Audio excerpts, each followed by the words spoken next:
10 ನಿಮಿಷ ಸ್ಟೇಜಿಗೆ ಬಂದಾಗ ಪ್ರಥಮ್ ನೀವೇನು ಗಮನ ಸೆಳೆಯೋಕ್ಕೆ ಮಂಗಾಟ ಮಾಡಬೇಕು ನೀನು ಮಾಡ್ತೀಯ, ನನಗೆ ಗೊತ್ತು. ಇನ್ನು ಇನ್ನು 23 ಗಂಟೆ 50 ನಿಮಿಷ ನಿನಗೆ ಹೇಗಿರಬೇಕು, ನೀನು ಅದನ್ನ ಎಲ್ಲ ವಿಷಯನ ಗ್ರಹಿಸ್ತಾ ಇರ್ತಾರೆ. ನಾನು ನಿನ್ನ ಎಲ್ಲನೂ ನೋಡಿದ್ದೀನಿ ಕಣೋ, ನನಗೊಂದು 35-40 ವರ್ಷ ಎಕ್ಸ್ಪೀರಿಯನ್ಸ್ ಆಗಿದೆ, ನನ್ನ ಅನುಭವನಾರು ಗೌರವಿಸಲ್ಲ ಅಂತ ಹೇಳಿದ್ರು. ಆಯ್ತು ಬಾಸ್, ನೀವು ಹೆಂಗೆ ಹೇಳ್ತೀರಾ ಹಂಗೆ. ಬಿಗ್ ಬಾಸ್ಗೆ ಹೋಗಿದ್ದು ನಂಗೆ ಸ್ಪೆಷಲ್, ಯಾಕೆಂದರೆ ತುಂಬ ಹಸ್ಕೊಂಡಿದ್ದೆ, ಊಟ ಸಿಗ್ತಾ ಇರಲ್ಲ ನನಗೆ. ನಮ್ಮವರಲ್ಲದ ಜನಗಳ ಮಧ್ಯೆ ನಮ್ಮತನ ಉಳಿಸ್ಕೊಳ್ಳೋದು ಬಿಗ್ ಬಾಸ್. ಪ್ರಥಮ ಈಗಲೂ ಖುಷಿ ಇದೆ ಕಣೋ, ನೀನು ತೊಗೊಂಡ್ಮೇಲೆ ಒಂದು 5-6 ಸಿನಿಮಾ 7 ಸಿನಿಮಾ ಹೀರೋ ಆಗಿ ಮಾಡಿದೆ. ನನ್ನ ಕಡೆ ನನ್ನ ಕಾಂಟ್ರಿಬ್ಯೂಷನ್ ಅಟ್ಲೀಸ್ಟ್ ಒಂದು ಸಿನಿಮಾ ಮಾಡೋ, ನಿನ್ಗೇನೋ ತೊಗೊಂಡು ಒಳಗೇನು ಬಿಟ್ಟೆ, ಹೊರಗಡೆ ಬಂದಮೇಲೆ ನಿನ್ನ ಭವಿಷ್ಯ ನೀನು ಕಟ್ಕೊಂಡು ತುಂಬ ಖುಷಿ ಆಯಿತು ಅಂತ. ನಾನು ಏನು ಬೈದ್ರೆ ಆ ಪದನ ಮಾತ್ರ ಕಟ್ ಮಾಡಿ ಚೇಂಜ್ ಮಾಡ್ತಾರೆ. ಸೊ ಹಿಂಗಾಗುತ್ತೆ. ನಾನು ಹೇಳಿದ್ದೇ ಬೇರೆ, ಎಷ್ಟೋ ಸಲ ತಿರುಗೋದು ಬೇರೆ. ರಾಜೇಶ್ ರಾಮನಾಥ್ ಸರ್ ನನ್ನ ಗುರುಗಳು. ನಾನು ಕಷ್ಟದಲ್ಲಿದ್ದಾಗ ಅವರ ಸ್ಟುಡಿಯೋಲಿ ಮಲ್ಕೊಳ್ತಾ ಇದ್ದೆ, ಊಟ ತಿಂಡಿಗಿಲ್ಲದೆ ಇದ್ದಾಗ. ಅಣ್ಣವ್ರ ಸಿನಿಮಾ ಸಾಮಾನ್ಯವಾಗಿ ನೋಡ್ತಾ ಇರ್ತೀನಿ. ನನಗೆ ಜೀವನಕ್ಕೊಂದು ಪಾಠ ಅದು. Rajkumar international hotel security guard ಒಂದು ಕಾಲಕ್ಕೆ ನಾನು. ಪೂರ ಬಹಳ ಕನಸಂದು, ಮತ್ತು ಶಿವಣ್ಣ ಅದನ್ನು ಬಹಳ ಚೆನ್ನಾಗಿ ಮುನ್ನೋಡ್ಸ್ಕೊಂಡು ಹೋಗ್ತಾ ಇರುವ ಶಕ್ತಿಧಾಮ ಇದೆ ಗೊತ್ತಾ ಮೈಸೂರು. ಈ ಸಲ ಶಕ್ತಿಧಾಮ ಫ್ಲಾಗ್ ಹಾಸ್ಟಿಂಗ್ ಶಿವಣ್ಣ ನನ್ನ ಕೈಲಿ ಮಾಡಿಸರು. ಎಲ್ರಿಗೂ ನಮಸ್ಕಾರ. ಸೂಪರ್ ಹಿಟ್ಸ್ 93.5 ರೆಡ್ FM ನ ರೆಡ್ ಜಂಕ್ಷನ್ ನ ನಾನು RJ ಶ್ರೀವಿದ್ಯಾ ನಿಮ್ಮ ಜೊತೆಯಾಗಿದ್ದೀನಿ.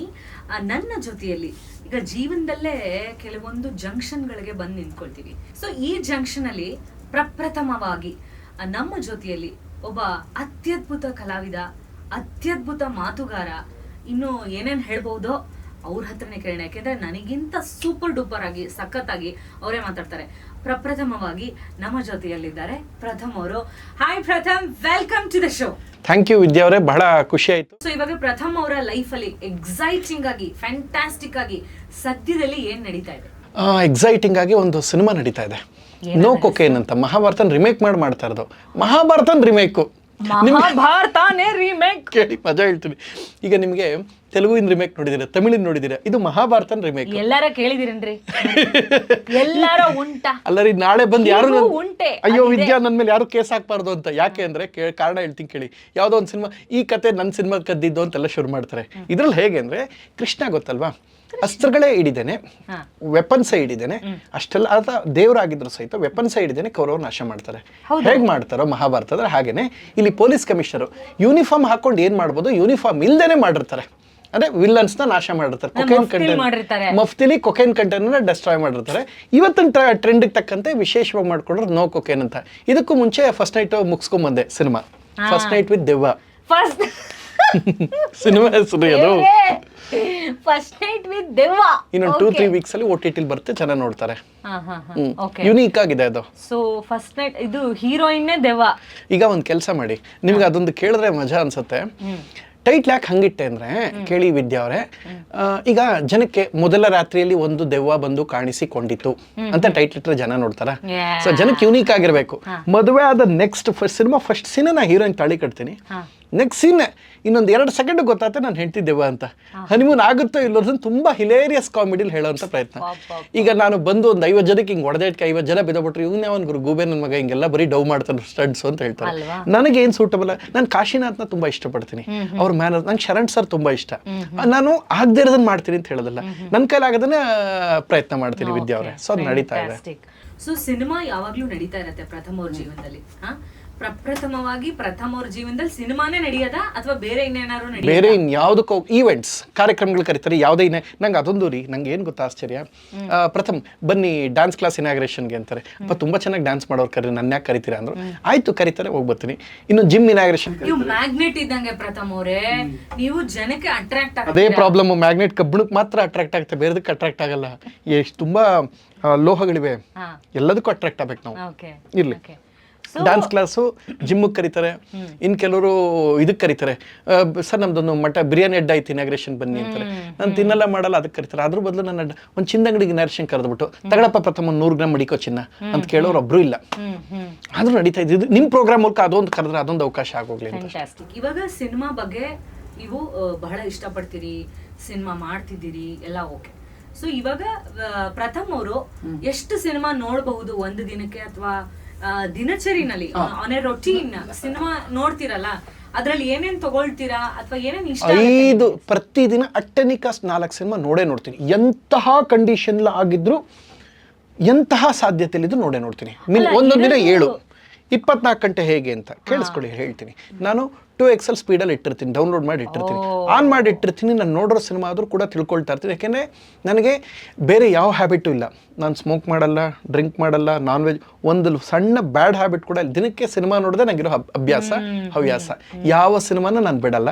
ಎಲ್ಲ ಭಾಷೆ, ಎಲ್ಲ ಥರ ಸಿನಿಮಾ ನೋಡಿದ್ದೀನಿ. 93 ವರ್ಷ ಇದೆ ಕನ್ನಡ ಚಿತ್ರರಂಗದ ಇತಿಹಾಸಕ್ಕೆ. ನಂದು ಸಣ್ಣ ಕಾಂಟ್ರಿಬ್ಯೂಷನ್, ಪಾಯಿಂಟ್ ಒನ್ನಲ್ಲಿ ಅದಕ್ಕಿಂತನೂ ಕಡಿಮೆ ನಾನು. ಸೊ ಹಾಗಿದ್ದಾಗ ಇವರಿಷ್ಟು ಮಹನೀಯರು ಮಾಡಿಕೊಟ್ಟಿದ್ದಾರೆ. ಅಣ್ಣವರು, ವಿಷ್ಣು ಸರ್ ಇರ್ಬೋದು, ನಮ್ಮ ಶಂಕರ್ ನಾಗ್ ಸರ್, ಅಂಬರೀಷ್ ಅಣ್ಣ ಹಾಕೊಂಡ್ರ ಫೌಂಡೇಶನ್ಲಿ ನಾನೊಂದು 10% ತಿಳಿಯುವಂಥ ಒಂದು ಪ್ರಯತ್ನ ಮಾಡಿದ್ದೀನಿ. ಸೊ ಯಾವುದು ಮಿಸ್ ಮಾಡಲ್ಲ ಸಿನಿಮಾನ. ತುಂಬಾ ಹಳೆ ಬ್ಲ್ಯಾಕ್ ಆ್ಯಂಡ್ ವೈಟ್ ಸಿನಿಮಾಗಳು ಕೂತ್ಕೊಂಡು ನೋಡ್ತಾ ಇರ್ತೀನಿ ನಾನು. ಈಗ ರೀಸೆಂಟ್ ಆಗಿ ಪ್ರಥಮ್ ಅವ್ರು ನೋಡಿದಂತಹ ತುಂಬಾ ಹಳೆ ಬ್ಲ್ಯಾಕ್ ಆ್ಯಂಡ್ ವೈಟ್ ಸಿನಿಮಾ ಯಾವುದು ಒಂದು ಹೆಸರು ಹೇಳೋದಾದ್ರೆ? ಬೇಕಾದಷ್ಟು ನೋಡಿದ್ದೀನಿ. ಕುಲವಧು ನೋಡಿದೆ. ಮೊನ್ನೆ ರಾತ್ರಿ ಮಲ್ಕೋಬೇಕಾದ್ರೆ ಸುಭಾಷ್ ಶಾಸ್ತ್ರಿ ಒಂದು 17ನೇ ಸಲ ನೋಡಿದ್ದೀನಿ. ನಂಗೆ ತುಂಬಾ one of my favourite film ಅದು.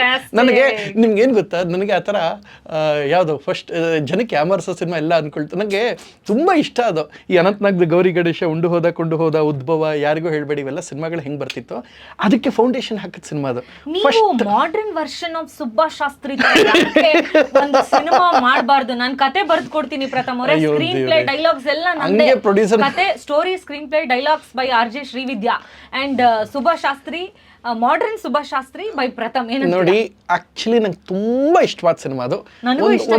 ಒಂದು ಇತ್ತು ಮಾಡಬೇಕು ಅಂತ. ಆಷಾಢಭೂತಿ ಅಂತ ಒಂದು ನಾಟಕ. ಆ ನಾಟಕನ ಸುಭಾಷ್ ಶಾಸ್ತ್ರಿ ಸಿನಿಮಾ ಆಗಿ ಮಾಡಿರೋದು. ಕರೆಕ್ಟ್? ಇನ್ಸ್ಪಿರೇಷನ್ ತಗೊಂಡು ಆಮೇಲೆ ಅದನ್ನ ಒಂದಷ್ಟು ಮಾರ್ಪಾಡು ಮಾಡ್ಕೊಂಡು, ಸಿನಿಮಾಟಿಕ್ ಆಗಿ ಮಾರ್ಪಾಡು ಮಾಡ್ಕೊಂಡು, ಅಂಡ್ ಅಷ್ಟೇ ಚೆನ್ನಾಗಿದೆ ಅದು. ಎಲ್ಲ ಸಿನಿಮಾಗಳು ನೋಡ್ತೀನಿ ಸಾಮಾನ್ಯವಾಗಿ, ಯಾವುದೂ ಮಿಸ್ ಮಾಡಲ್ಲ. ಕೆಲವು ಯಾವ್ದಾದ್ರು ಮಿಸ್ ಆಗಿದ್ರೆ, ಎಲ್ಲಿ ಮಿಸ್ ಆಗಿರುತ್ತೋ ಅದನ್ನು ತರಿಸ್ಕೊಳ್ಳೋ ಪ್ರಯತ್ನನೂ ಮಾಡ್ತೀನಿ. ನಂಗೆ ಸಿಗುತ್ತೆ. ಇನ್ನೆಲ್ಲಾದ್ರೂ OTT ಸಿಗದೇ ಇದ್ದಿದ್ದು, ಅಥವಾ ಕೆಲವರು ಏನು ಮಾಡಿರ್ತಾರೆ ಗೊತ್ತಾ, ಇನ್ನು ಕೆಲವು ಸಿಕ್ಕಿಲ್ಲ, ಅದನ್ನ ಹುಡುಕ್ಸ್ತಾ ಇದ್ದೀನಿ. ಹಂಗೆ ನಾನು ಬಿಡಲ್ಲ. ಸಿನಿಮಾ ನೋಡೋದೇ ನನಗಿರುವಂತಹ ಮೇಜರ್ ಅಭ್ಯಾಸ. ಬಹಳ ಖುಷಿ ಆಯ್ತು ಈ ತರದ್ದೆಲ್ಲ ಸಿನಿಮಾ ಬಗ್ಗೆ ವಿಷಯಗಳೆಲ್ಲ ಕೇಳಿ. ಪ್ರಥಮ್ ಅವರೇ, ಇನ್ನೊಂದು ವಿಷಯ, ಸೈಲೆನ್ಸ್ ಇಸ್ ಗೋಲ್ಡನ್ ಪವರ್ ಅಂತ ನಿಮ್ಗೆ ಯಾರು ಹೇಳಿಲ್ವಾ, ಅಥವಾ ನೀವು ಅದನ್ನ ಇಗ್ನೋರ್ ಮಾಡ್ಬಿಟ್ಟಿದ್ದೀರಾ? ಇಲ್ಲಪ್ಪ, ಹಂಗೆಲ್ಲ. ನಾನು ತುಂಬಾ ಸೈಲೆಂಟ್ ರೀ. ನಿಮಗೆ ಕೇಳಿಸ್ಕೊಳ್ಳಿ ಒಂದು ನಿಮಿಷ. ನಮಗೆ ಶಿವಣ್ಣ ಹೇಳಿದ್ದೊಂದು ಮಾತು ಹೇಳ್ತೀನಿ, ಕೇಳಿ ಕೇಳಿ ಕೇಳಿ. ನೀವು ಇದೇ ತಪ್ಪು ತಿಳ್ಕೊಂಡಿರೋದು. ನನಗೆ ಒಂದ್ಸಲ ಒಂದು ಶೋ ಮಾಡಿದ್ವಿ, ನಾನು ಶಿವರಾಜ್ಕುಮಾರ್ ಸರ್. ಸೊ ಒಂದು ಶೋ ಮುಗಿದಾಗ, ಇನ್ನೇನು ಮುಗಿತ, ಆಗ ಮುಗಿಯೋ ಸಮಯದಲ್ಲಿ ಹೇಳಿದ್ರು, 10 ನಿಮಿಷ ಸ್ಟೇಜಿಗೆ ಬಂದಾಗ ಪ್ರಥಮ್ ನೀವೇನು ಗಮನ ಸೆಳೆಯೋಕ್ಕೆ ಮಂಗಾಟ ಮಾಡಬೇಕು ನೀನು ಮಾಡ್ತೀಯ, ನನಗೆ ಗೊತ್ತು. ಇನ್ನು ಇನ್ನು 23 ಗಂಟೆ 50 ನಿಮಿಷ ನಿನಗೆ ಹೇಗಿರಬೇಕು, ನೀನು ಅದನ್ನ ಎಲ್ಲ ವಿಷಯನ ಗ್ರಹಿಸ್ತಾ ಇರ್ತಾರೆ. ನಾನು ನಿನ್ನ ಎಲ್ಲನೂ ನೋಡಿದ್ದೀನಿ ಕಣೋ, ನನಗೊಂದು 35-40 ವರ್ಷ ಎಕ್ಸ್ಪೀರಿಯನ್ಸ್ ಆಗಿದೆ, ನನ್ನ ಅನುಭವನಾರು ಗೌರವಿಸಲ್ಲ ಅಂತ ಹೇಳಿದ್ರು. ಆಯ್ತು ಬಾಸ್, ನೀವು ಹೆಂಗೆ ಹೇಳ್ತೀರಾ ಹಂಗೆ. ಅದು ಏನು ಗೊತ್ತಾ, ನಿಮಗೆ ಕ್ಯಾಮ್ರಾ ಮುಂದೆ ಹಂಗೆ ಆಡಿರ್ತೀವಿ, ಯಾವುದು ಎಂಟರ್ಟೈನಿಂಗ್ ಆಗಿರಬೇಕು ಆ ಕ್ಷಣಕ್ಕೆ. ಈಗ ನಿಮ್ಮ ಹೆಸರೇನು ಅಂದಾಗ, ನಮಸ್ಕಾರ ನಾನು ಪ್ರಥಮ್ ಅಂತ ನೋಡೋಣ, ಈ ನನ್ನ ಮಗ ಎಷ್ಟು ಡವ್ ಮಾಡ್ತಾವ್ ನೋಡು, ಇವ್ನು ಹಿಂಗಿದ್ದಾನಾ ಅಂತ ಕಮೆಂಟ್ ಆಗ್ತಾರೆ. ನಾವು ಹೆಂಗಿರ್ತೀವಿ ಹಂಗೆ ತೋರಿಸೋರೆ, ಯಾಕೆ ಪ್ರಥಮ್ ಅಷ್ಟೊಂದು ಮಾತಾಡ ನನಗೆ ಗೊತ್ತು ಹೇಗಿರಬೇಕು ಅಂತಲ್ವಾ, ಹಂಗೆ. ಸೊ ನನಗೆ ಹೇಳಿದ್ದಂತ ಬಹಳ ಒಳ್ಳೆ ಮಾತದು. ಸೊ ನಡೀತಾ ಇದೆ. ಅದು ಬಿಟ್ಟರೆ ಸಿನಿಮಾಸ್. ಓಕೆ, ಇವಾಗ ಬಿಗ್ ಬಾಸ್ ಹೌಸ್ ಅಲ್ಲಿ ಒಂದು ರಿವೈಂಡ್ ಬಟನ್ ಇದ್ರೆ ಯಾವ ಮೊಮೆಂಟ್ನ ನೀವು ಅಂದ್ರೆ ಪ್ರಥಮ್ ಅವರು ಡಿಲೀಟ್ ಮಾಡಬೇಕು ಅಂತ ಅನ್ಕೋತೀವಿ? ಖಂಡಿತ ಇಲ್ಲ. ಎಲ್ಲವನ್ನು ನಾನೇ ಅನುಭವಿಸಿರೋದು, ನಾನೇ ಒಪ್ಕೊಂಡಿರೋದು, ಅಪ್ಪಿ ಹೋಗಿದ್ದು. ನಮ್ಮವರಲ್ಲದ ಜನಗಳ ಮಧ್ಯೆ ನಮ್ಮತನ ಉಳಿಸ್ಕೊಳ್ಳೋದು ಬಿಗ್ ಬಾಸ್. ಈಗಲೂ ಸಹಿತ ನಾನು ಈ ಮಾತನ್ನು ಹೇಳ್ಬೋದಲ್ಲ ಗೊತ್ತಾ, ನನಗೆ ಯಾರು ಅಂದರೆ, ನಂದೊಂದು ಹ್ಯಾಬಿಟ್ ಇದೆ, ನನಗೆ ಯಾರು ಕಷ್ಟ ಕಾಲದಲ್ಲಿ ಅನ್ನ ಹಾಕಿರ್ತಾರೋ ಬದುಕಿರೋ ತನಕ ಸ್ಮರಿಸ್ತೀನಿ. ಇದೇ ಪರಮ್ ಸರ್ ನನಗೆ ಬಾಸ್ ಅವರು ನನ್ನ ಬಿಗ್ ಬಾಸ್ ತಗೋಬೇಕಾದ್ರೆ ಬಹಳಷ್ಟು ಚಾಲೆಂಜಸ್ ಫೇಸ್ ಮಾಡೋರು. ತಗೋಬೇಕಾ ಬೇಡವಾ, ಅದು ತಗೊಂಡ್ಬಿಟ್ಟು ವರ್ಕ್ ಆಗದೆ ಇದ್ರೆ ಹೇಗಪ್ಪ ಅಂತ. ಅಂದರೆ ನನಗೊಂದು ಅವಕಾಶ ಕೊಟ್ಟಂಥವ್ರು ಮಹನೀಯರು. ಸೊ ಇದಾದ ಮೇಲೆ ಅವ್ರೊಂದು ಮಾತು ಹೇಳಿದ್ರು, ಪ್ರಥಮ್ ಈಗಲೂ ಖುಷಿ ಇದೆ ಕಣೋ, ನೀನು ತೊಗೊಂಡ್ಮೇಲೆ ಒಂದು 5-6 ಸಿನಿಮಾ 7 ಸಿನಿಮಾ ಹೀರೋ ಆಗಿ ಮಾಡಿದೆ, ನನ್ನ ಕಡೆ ನನ್ನ ಕಾಂಟ್ರಿಬ್ಯೂಷನ್ ಅಟ್ಲೀಸ್ಟ್ ಒಂದು ಸಿನಿಮಾ ಮಾಡೋ, ನಿನ್ಗೇನೋ ತೊಗೊಂಡು ಒಳಗೇನು ಬಿಟ್ಟೆ, ಹೊರಗಡೆ ಬಂದಮೇಲೆ ನಿನ್ನ ಭವಿಷ್ಯ ನೀನು ಕಟ್ಕೊಂಡು ತುಂಬ ಖುಷಿ ಆಯಿತು ಅಂತ. ಸೊ ಆ ಬಿಗ್ ಬಾಸ್ಗೆ ಹೋದಾಗ ಏನಾಯಿತು ಅಂದರೆ, ಪ್ರತಿದಿನ ಎಂಜಾಯ್ ಮಾಡಿದ್ವಿ. ಬಟ್ ಬಿಗ್ ಬಾಸ್ಗೆ ಹೋಗಿದ್ದು ಗೊತ್ತು, ಒಳಗೆ ಹೆಂಗೆಲ್ಲ ಒಂದಷ್ಟು ಘಟನೆಗಳು ನಡೀತಾ ಯಾರಿಗೂ ಗೊತ್ತಿಲ್ಲ. ಅದು ಹೆಂಗೆ ಆಯ್ಕೆ ಆದದ್ದು ತುಂಬ. ಈಗ ಅಂದ್ಕೊಳ್ತಾರೆ ಈ ಸೀಸನ್ ನಮ್ಮ ಸೀಸನ್ ಆಯ್ಕೆ ಭಾಳ ವಿಶೇಷವಾಗಾಯಿತು. ಈ ಹೆಂಗಾಯ್ತು ಗೊತ್ತಾ ಇಂಟರ್ವ್ಯೂ, ನೀವು ನೋಡ್ರೆ ನಗ್ತೀರಾ, ಎಷ್ಟೋ ಜನಕ್ಕೆ ಗೊತ್ತಿಲ್ಲ ಅದು. ನನಗೆ ಆ ಸಮಯದಲ್ಲಿ ಹೊಸೂರು ಬಾರ್ಡಲ್ಲಿ ಕರ್ನಾಟಕದ 8-10 ಬಸ್ಗಳನ್ನ ಸುಟ್ಟು ಹಾಕಿದ್ರು. 2016 ಅಕ್ಟೋಬರ್ 2ನೇ ತಾರೀಕು, ಅಕ್ಟೋಬರ್ 3ನೇ ತಾರೀಕು, ಸೆಪ್ಟೆಂಬರ್ 31ನೇ ತಾರೀಕು. ನಾನು ಹೇಳಿ ಡೌಟ್ ಇದ್ರೆ ಕ್ರಾಸ್ ಚೆಕ್ ಮಾಡ್ಕೊಳ್ಳಿ. ಆ ಡೇಟಲ್ಲಿ ಮಾಡೋ ಪ್ರಯತ್ನ ಎಲ್ಲ ಪಡಲ್ಲ, ಯಾಕೆಂದ್ರೆ ಪ್ರಥಮ್ ಅವ್ರ ಮೆಮೊರಿ, ಡೇಟ್ ಸಮೇತ ಹೇಳ್ತೀನಿ, ಅವ್ರ ಬ್ರೈನ್ ಅನ್ನೆಲ್ಲ ಟೆಸ್ಟ್ ಮಾಡೋ ಅಷ್ಟು ನನಗೆ ನಾನು ಯಾವ ಡೇಟು ಏನಾಗಿದೆ, ಯಾವ ವರ್ಷ, ಯಾವ ಡೇಟು, ನಾನು ಯಾವ ಬಟ್ಟೆ ಹಾಕೊಂಡಿದ್ದೆ ಹೇಳ್ತೀನಿ. ಅಯ್ಯೋ, ನೀನು ಹೇಳೋದೇ ಬೇಡ ಪ್ರಥಮ್, ಆ ದಿನ ಕರ್ನಾಟಕದ ಜನತೆಗೆ ಗೊತ್ತಿದೆ. ಕಾವೇರಿ ಕಾವೇರಿ ಗಲಾಟೆ ನಡೀತಾ ಇತ್ತು, ದೊಡ್ಡ ಇಶ್ಯೂ ಆಗಿತ್ತು. ಆಗ ಚಾನಲ್ ಹೆಡ್ ಅವರು ಪ್ರಥಮ್ ಯುನೀಕ್ ಆಗಿರ್ಬೇಕಲ್ಲ ನಿಮ್ಮ ಎಂಟ್ರಿ, ಬೇರೆ ಯಾವ ಕ್ಯಾಟಗರಿ ತೊಗೊಳ್ಳಿ, ಯುನೀಕ್ ಆಗಿ ಏನು ಮಾಡ್ಬೋದು ನೀವು ಅಂತ ಹೇಳಿದಾಗ ನಾನು ಹೇಳಿದೆ ಸರಿ ಆಯಿತು, ಇವ್ರಿಗೆಲ್ಲರ ವಿಷಸ್ ತೊಗೋಬೋದಾ ಅಂದರು. ಯಾರು ಕೇಳಿ ಸರ್? ರಾಜ್ಯದ ಮುಖ್ಯಮಂತ್ರಿಗಳು. ಅವ್ರು ನನ್ನ ಮೊಮ್ಮಗ ಅಂತ ಹೇಳಿದ್ರೆ ನಿಮ್ಗೆ ಏನೋ ಪ್ರಾಬ್ಲಮ್ಮಾ ಸರ್ ಅಂತ ಕೇಳಿದೆ. ಪ್ರಾಬ್ಲಮ್ ಏನಿಲ್ಲ, ಟ್ರಸ್ಟ್ ಮೀ. ಅಲ್ಲಿಗೆ ಶುರುವಾಯಿತು ಆ ದಿನ. ಟ್ರಸ್ಟ್ ಮೀ, ಒಬ್ಬ MP ಹೊರಗಡೆ ಬರ್ತಿರಲಿಲ್ಲ, ಬಿಕಾಸ್ ದೊಡ್ಡ ಸ್ಟೇಟ್ ಇಶ್ಯೂ ಆಗಿತ್ತು ಕಾವೇರಿ ಬಾರ್ಡರ್ ವಿಚಾರದಲ್ಲಿ, ಕಾವೇರಿ ವಿಚಾರದಲ್ಲಿ. 2016 ಸೆಪ್ಟೆಂಬರ್ 31, ಅಕ್ಟೋಬರ್ 1, 2 ಇವು 4 ದಿನ ದೊಡ್ಡ ಇಶ್ಯೂ ಆಗಿತ್ತು. ಅಂದರೆ ನಮ್ಮ ಜನ ಇದ್ದಂತಹವ್ರನ್ನ ಹೊಸೂರ್ಲಿ ಹೊರಗಡೆ ಕನ್ನಡಿಗರನ್ನ ಹೊರಗೆ ಹಾಕಿ ಪೆಟ್ರೋಲ್ ಹಾಕಿ ಸುಟ್ಟಾಕ್ಬಿಟ್ಟು, ಅಂದರೆ ಕಾವೇರಿ ಗಲಾಟೆಲ್ಲ ಹಂಗಾಗಿತ್ತು. ಆ ಸಮಯದಲ್ಲಿ ಯಾರೂ ಉತ್ತರ ಕೊಡೋಕ್ಕೆ ಸಿಗ್ತಿರಲಿಲ್ಲ. ಆ ಸಮಯದಲ್ಲಿ ನಾನು ಹೋಗಿ ಮನೆಗೆ ಹೋಗ್ಬಿಟ್ಟು, ಬಾಸ್ ನಂಗೆ ಹೀಗೆ ಹೇಳಬೇಕು. ದೇವೇಗೌಡರು ಬಂದು, ಪ್ರಥಮ್ ನನ್ನ ಮೊಮ್ಮಗ ಇದ್ದಂಗೆ ಅವ್ನು ಈ ಸಲ ಬಿಗ್ ಬಾಸ್ಗೆ ಬರ್ತಾ ಇದ್ದಾರೆ, ಆಶೀರ್ವಾದ ಮಾಡಿ. ಈ ಕಡೆ ಈಶ್ವರ್, ಪ್ರಥಮ್ ನಮ್ಮ ಮೊಮ್ಮಗ ಇದ್ದಂಗೆ. ಸಿದ್ದರಾಮಣ್ಣ, ಈ ಪ್ರಥಮ್ ಏನವನೇ ಅವ ನಮ್ಮ ಹುಡುಗ, ನಮ್ಮ ಮನೆ ಹುಡುಗನೇ ಅವನಿಗೆ ನಿಮ್ಮ ಆಶೀರ್ವಾದ ಮಾಡಿ. ಈ ಕಡೆ ಶೋಭಾ ಕರಂದ್. 3 ಪಕ್ಷದವ್ರು ಹೇಳ್ಬಿಟ್ಟು ಜನ ತಲೆ ಕೆಟ್ಟೋಯ್ತು. ಹಾಗಾಗಿ ಕಾಂಗ್ರೆಸ್, BJP 3 ಪಕ್ಷದವ್ರು ಕರ್ಕೊಂಡ್ಬಿಟ್ಟಿದೆ. ಅದು ಎಂಟ್ರಿಗೆ ಒಂಥರ ಯುನೀಕ್ ಆಗಿತ್ತು. ಸೊ ಇವಾಗ ಪ್ರಥಮ್ ಅವರು ಸಾಕಷ್ಟು ಒಳ್ಳೊಳ್ಳೆ ವಿಷಯಗಳನ್ನು ಕೂಡ ಹೇಳಿದ್ರು. ಇವಾಗ ಪ್ರಥಮ್ ಮಾತಾಡೋದು ಅದು ಆಟೋಮೆಟಿಕ್ ಆಗಿ ಕಾಂಟ್ರವರ್ಸಿನ ಅಟ್ರಾಕ್ಟ್ ಮಾಡ್ಬಿಡುತ್ತೆ ಅಂತ ಸುಮಾರು ಜನ ಅನ್ಕೋತಾರೆ. ಇವಾಗ ನೋಡಿ, ಪ್ರಪ್ರಥಮವಾಗಿ ಈ ವಿಚಾರದ ಬಗ್ಗೆ ಪ್ರಥಮ್ ಅವರು ಕ್ಲಾರಿಫಿಕೇಶನ್ ಕೊಡ್ತಾರೆ. ನೋಡಿ ವಿದ್ಯಾವರೇ, ನಾನು ಅದೇ ಯಾವಾಗಲೂ 2 ಮಾತು ಹೇಳ್ತೀನಿ, ನೆನ್ಪಿಟ್ಕೊಳ್ಳಿ. ನಮ್ಮನ್ನ ಯಾರು ಇಷ್ಟಪಡ್ತಾರೋ ನೀವು ಅವ್ರನ್ನ ನಂಬಿಸೋದು ಬೇಕಾಗಿಲ್ಲ. ಅದು ಹಂಗಲ್ಲ, ನಾಟ್ ಲೈಕ್ ದಟ್, ಅದು ಹಂಗಲ್ಲ ಅಂತ ಹೇಳೋ ಅಗತ್ಯ ಇಲ್ಲ. ಅವ್ರಿಗೆ ಅರ್ಥ ಮಾಡ್ಕೋತಾರೆ. ಈಗ ನಿಮ್ಮನ್ನ ಯಾರು ಹೇಟ್ ಮಾಡಬೇಕು ಅಂತ ಶುರು ಮಾಡ್ತಾರೋ, ನೀವು ತಿಪ್ಪರ್ಲಾಗ ಹಾಕ್ಸೋರು ಅವ್ರನ್ನ ಒಪ್ಸೋಕ್ಕಾಗಲ್ಲ. ಒಂದು ಇದ್ರ ಜೊತೆಗೆ ಒಂದು ಮಾತು ಹೇಳ್ತೀನಿ, ಕೆಲವು ಸಮಯದಲ್ಲಿ ನಾವು ಒಂದಷ್ಟು ಧ್ವನಿ ಆಗಬೇಕಾಗತ್ತೆ. ಹೇಳೋ ಪ್ರಯತ್ನದಲ್ಲಿ ಅದು ಬೇರೆ ರೂಪಗಳೆಲ್ಲ ತಗೊಳುತ್ತೆ. ನಾನು ಇಲ್ಲ ಅಂತ ಯಾವುದೂ ಹೇಳಿಲ್ಲ. ನಾನು ಯಾವುದೇ ಹೇಳಿಕೆ ಹೇಳಿರೋದಕ್ಕೂ ನಾನು ಬದ್ಧವಾಗಿದ್ದೀನಿ. ಈಗ ನನ್ನ ಸ್ನೇಹಿತಂದೇ ಒಂದು ಎಕ್ಸಾಂಪಲ್ ಕೊಡ್ತೀನಿ. ಗಿಲ್ಲಿ ನನ್ನ ಸ್ನೇಹಿತ, ತುಂಬ ಇಂಟ್ರೆಸ್ಟಿಂಗ್ ಫ್ಯಾಕ್ಟ್ ಹೇಳ್ತೀನಿ ಕೇಳಿ, ಮಜವಾದ ಘಟನೆ. ಯಾರೋ ಒಂದು ಸೋಷಿಯಲ್ ಮೀಡಿಯಾದವ್ರು, ಸರ್ ಗಿಲ್ಲಿ ಗೆಲ್ತಾರೆ ಇಲ್ವಾ ಇದೇಳಿ ಅಂದರು. ನನಗೇನು ಹೇಳಿದೆ ಗೊತ್ತಾ? ನಾನೊಂದು ಮಾತು ಹೇಳ್ಬೋದಾ? 17 ಜನ ಈ ಸಲ ಕಂಟೆಸ್ಟೆಂಟ್ಸ್ ಯಾರೋಗಿದ್ದಾರೆ. 17 ಜನಕ್ಕೂ ಭವಿಷ್ಯ ಆಗಲಿ, ಇನ್ಕ್ಲೂಡಿಂಗ್ ಕರಿಬಸಪ್ಪ ಸಹಿತ ಎಲ್ಲರಿಗೂ 3 ಹೊತ್ತು ನೆಮ್ಮದಿ ಅನ್ನ ಸಿಗುವಂತಾಗಲಿ ಈ ಸೀಸನ್. ನೀವು ಒಬ್ಬರು ಪರ ಹೇಳಿದ್ರೆ ಕಷ್ಟ, ನಾನು 17 ಜನಕ್ಕೆ ಒಳ್ಳೇದಾಗಲಿ ಅಂತ ಹೇಳ್ತೀನಿ. ಸೊ ಹಿಂಗೆ ಹೇಳ್ಬೋದಾ ಅಂದರೆ, ನೋ, ಬಡವ್ರ ಮಗ ಬೆಳೆಯೋದಕ್ಕೆ ತುಡಿತ ಹಿಂಗೆ ಹಾಕ್ಬಿಟ್ರು ಒಂದೇ ಸಲಕ್ಕೆ. ಅಂದರೆ ದಿಸ್ ಇಸ್ ಕಾಲ್ಡ್, ಅದನ್ನೇನಂದರೆ ನಾವು ಹೇಳುವುದ ಹೇಳಿಕೆಯನ್ನು ಜನಕ್ಕೆ ಹೇಗಬೇಕೋ ತಿರುಚಿ. ಪಾಪ ಇದಾದ್ಮೇಲೆ ಗಿಲ್ಲಿಗೆ ಹೇಳಿದೆ, ಗಿಲ್ಲಿ ನೋಡಪ್ಪ ಹಿಂಗಾಯ್ತು ಅಂದೆ. ಏಣ ಸುಮ್ಮನಿರೋಣ, ಅದು ಯಾಕೆ ಹಂಗೆ ಅನ್ಕೊಂಡೆ, ನೀನು ನಂಗೆ ಗೊತ್ತಿಲ್ವಾ, ನೀ ಸುಮ್ಕಿರೋಣ ಅಂದ ಪಾಪ. ಹಂಗಾಗುತ್ತೆ. ನಾನು ಹೇಳಿದ್ದು ಸರ್ ಗಿಲ್ಲಿಗೆ ಜೈ ಅಂತೇಳಿ, 17 ಜನಕ್ಕೂ 3 ಹೊತ್ತು ನೆಮ್ಮದಿಯಾಗಿ ಊಟ ಸಿಗಲಿ, 17 ಜನಕ್ಕೂ ಭವಿಷ್ಯ ಆಗಲಿ ಅಂತ ಹೇಳಿದೆ. ಇದು ಹೆಂಗಾಗುತ್ತೆ, ಅದು ಅಷ್ಟನ್ನು ಮಾತ್ರ ನೋಡಿ, ಬಡವ್ರ ಪರ ಹೇಳ್ತಾ ಇಲ್ಲ, ಹಿಂಗೆ ತಿರುಗಿಸ್ಬಿಡ್ತಾರೆ. ಸೋಷಿಯಲ್ ಮೀಡಿಯಾ ನಿಮ್ಗೆ ಏನಾಗುತ್ತೆ ಅಂದರೆ, that is called selective hearing. ನೀವು ಹೇಳೋ ಅಷ್ಟು ಸೆಂಟೆನ್ಸ್ ಬಿಟ್ಟು, ಈಗ ನೀವೊಂದು ಸಿನಿಮಾ ನೋಡ್ತಿರ್ತೀರಾ ಅಂತ ಅನ್ಕೊಳ್ಳಿ. ಒಂದು ಎಕ್ಸಾಂಪಲ್ ಕೊಡ್ತೀನಿ. ಸಿನಿಮಾ 40 ನಿಮಿಷ ಸಿನಿಮಾ ನೋಡ್ತಿರ್ತೀರ. 40 ನಿಮಿಷಕ್ಕೆ ನಾನು ಬಂದೆ, ಶಿವಣ್ಣ ಪ್ರೇಮನ್ ಜುಟ್ಟು ಹಿಡ್ಕೊಂಡು ಹಿಂಗೆ ಹೇಳೋದು ಹೊಡಿತಾ, ಹೊಡೆದಾಗ್ಬಿಡ್ತೀನಿ ಅಂತ ಹಿಂಗೆ ಹೊಡಿತಾ ಇರ್ತಾರೆ. ಆ ಸಮಯಕ್ಕೆ ಕರೆಕ್ಟಾಗಿ ಬಂದೆ. ನಾನು ನೋಡಿದ ತಕ್ಷಣ ಓಕೆ, ನೀವು ಬಂದವ್ರು ನೋಡ್ತೀರಾ, ಓಕೆ ಶಿವಣ್ಣ ಯಾಕೆ ಹಿಂಗೆ ಆಡ್ತಾ ಇದ್ದಾರೆ, ಹೊಡೆದಾಡ್ತಾ ಇದ್ದಾರಲ್ಲ ಹಿಂಗೆಲ್ಲ ಅಂತ ಅನ್ಕೊಳ್ತೀರಾ. ಬಟ್ ಆ್ಯಕ್ಚುಲಿ 35 ನಿಮಿಷ ಏನಾಗಿರುತ್ತೆ ನಿಮಗೆ ಗೊತ್ತಿಲ್ಲ.